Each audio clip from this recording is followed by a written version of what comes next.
যখন বিয়ে হয়ে যায় না, বাসরের আগ মুহূর্তে দুইজনের একজনেরও সময় কাটতে থাকে না, ঠিক না? কি খালি দোয়া করে, সময় কাটে না কির লেগা, উঠায় আনে না কির লেগা, বাসর করে দেয় না কির লেগা, ঠিক না?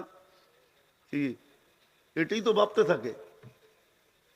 তো জান্নাতের ধারণা আমাদের নাই। আল্লাহ জান্নাত দিয়া কিনতে চাইতেছেন, জান্নাত দিয়া। জান্নাতের ধারণা যদি থাকতো, আমার সমাজ এরকম হতো না।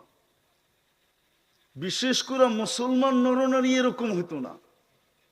বিশেষ করে যুবকদের এই পটভূমি, এই চিত্র হতো না যেটা আজকে দেখি। চিত্রই ভিন্ন হইতো। ইমাম কর্তুবী যেই চিত্র আঁকছেন ওরকমই হতো। সারা রাত্র নামাজ পড়তেছে, সারা দিন রোজা রাখতেছে। বলছে পাগল তো হয়ে যাবি। হইলে হইলাম, হইলে